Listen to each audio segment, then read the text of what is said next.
going on, guys? It's Weather with Jonathan here, and I'm back with another video. In this video, we're going to be talking about the potential for a major severe weather outbreak in the south and the potential for a very strong system to impact the west coast and move across the country and cause major impacts.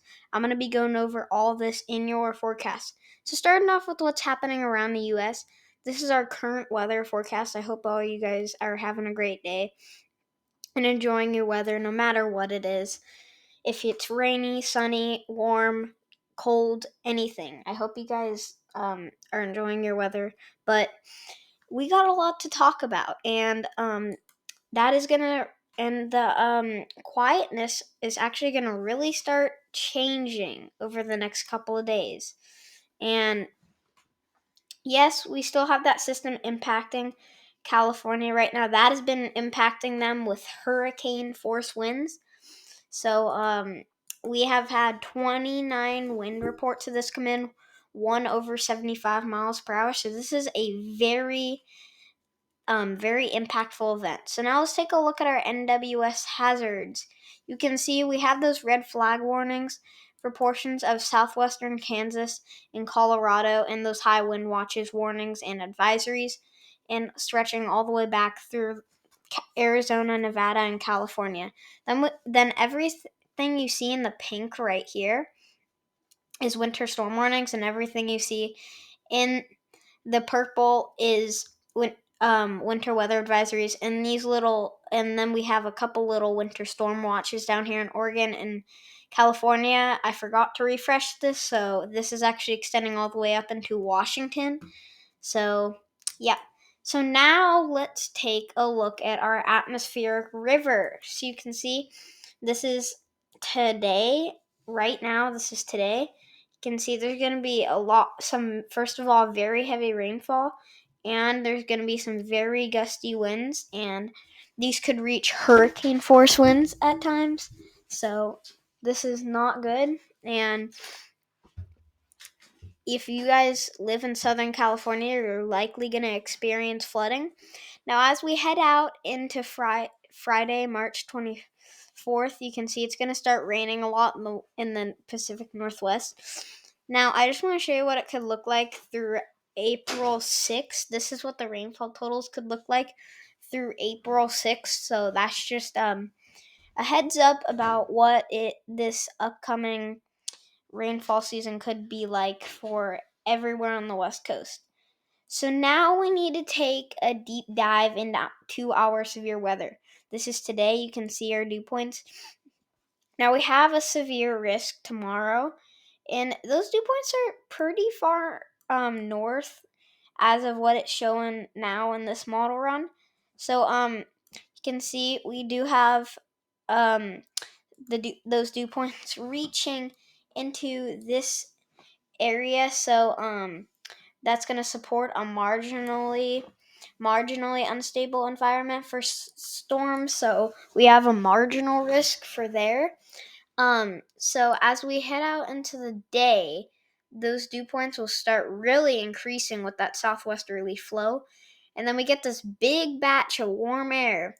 And this is going to rise dew points into the 70s and lower 70s. That is very rich moisture. Now, you guys, so like I said in my video, the highest amount of dew points will be located down here. Now they've started shifting a little more north to around here. So the only thing is that, yes, the storms that I'm concerned about will fire off over here in more of an unstable environment. But yeah, so that's our dew points for what I'm seeing. Now look at that just batch of really warm air, and you see that cold front behind there, and that in the dry line is gonna be what's causing all that severe weather, and then that could actually cause a severe risk. I think we could have an isolated severe risk in the Carolinas. Then we actually have those dew points sticking around because we have another system comes in, and we do have a marginal threat for that I believe. And the dew points are just gonna keep hanging out as we get into March. Now, watch what happens with this one storm. This has a very powerful cold front, and this just showed up in the model, so this is probably not gonna end up happening. But if this does happen, I will mention it in my next forecast. But as you can see, look at that cold front. That is a strong cold front, and that is actually some very cold temperatures, and that could actually be a very big storm system. So we do need to keep an eye on that. So now listen, just keep in mind this is our dew points. We're focusing on severe weather. But as we head out into the future, those dew points will just start sticking around, and we'll just get a bunch of storms day after day if they interact with that. So that's our dew points. Now let's take a look at our wind shear, because we have some, but we don't, it's not like we have the most wind shear I've ever seen. For tornadoes, I would say we have the best threat for Friday, which is day 4, where we have a slight risk. Because look at that wind shear, and I'll I'm sorry. I'll show you with all the different wind speeds and heights in just a minute. If they align, which they align pretty well. But where I think we have the best potential for tornadoes is gonna be in this little circle I'm about to show you. So I think it'll be in somewhere in here, because the thing is, this actually shifted a lot farther north than what originally was anticipated with what I saw, but we still need to watch out for this.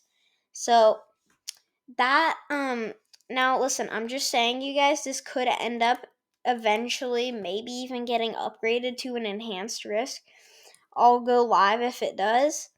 But yeah, so either way, I'm gonna need to cover this event. So I just want to show you our significant tornado parameter. And after this, yes, I will show you all of our shear if they like align and stuff.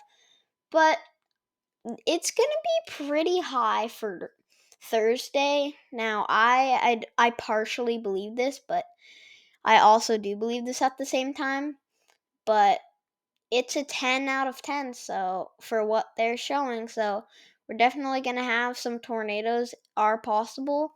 But as we head back into Friday morning, or sorry, this is lunchtime around Thursday, our storms will really just eat that all of that um significant tornado nadir juice up. So now let's just take a look at our wind shear, if like all of them align, because that's what we need for tornadoes to form, and we don't want tornadoes to form. But in this case, it's not looking very good. So let's take a look at 925 millibars. You can see that's pretty good. 50 knots, that's pretty high. Then it's 70 knots, that's also high. Still 70 knots, which is pretty high. It is 50 for 925 millibars. For 850, it's 70 knots. Now 700 millibar, it's 75 knots. So that's pretty strong, and they're all in the same area. 500 millibar, what is it? It's about 70 knots and could get up to 80 knots. 300 millibar, what is it? It's 990 to 100 knots. Now this is actually a little less strong, but it's still strong. 250 millibar, it's still about 100. And then it is just the same on this one, except it's showing up to 105. So let's just look at our vorticity. I just want to show you. We have quite a lot of vorticity right here. So that's the wind twisting in the atmosphere. So now let's go over our risks. So this is tomorrow for Wednesday. We have a pretty extended marginal risk all the way from extreme southwestern Michigan to northeastern Kansas. That's a pretty big marginal risk. The only thing that is driven by this is hail. We have a 5% chance of hail for what I've seen, and I believe this. So that's our 5% risk of hail. Now let's take a look at our SPC outlooks for day 3. Can see that is our day 3 outlook. Now they extended the slight risk actually down to the south more, and they mostly put it in southern Oklahoma, and now mostly just central and southern Texas. Now look at something in our probabilistic. We have a SIG. That means that something has SIG in it, and if I would guess, it would probably be hail because that is our main threat for this day. So we have a SIG for hail right now, a significant. So that's basically a 25% chance. So yeah. Now let's take a look at our day 4 probability outlook. So now they've extended it all the way into southern Kentucky and all the way back down through southeastern Texas. That's a pretty big risk right there. The states included in this are eastern Arkansas, southeastern Texas, much of the state of Louisiana, the entire state of Mississippi, just barely, northwestern Alabama, western Tennessee, southwestern Kentucky, extreme southeastern Missouri, and yeah, so that's all the risks in there. I would say we actually have the greatest potential for wind and tornadoes on this day. And listen, I've said this quite a lot, that for me, I think our greatest risk for tornadoes now is going to be mainly centered over about here, because that is where we have the highest wind shear.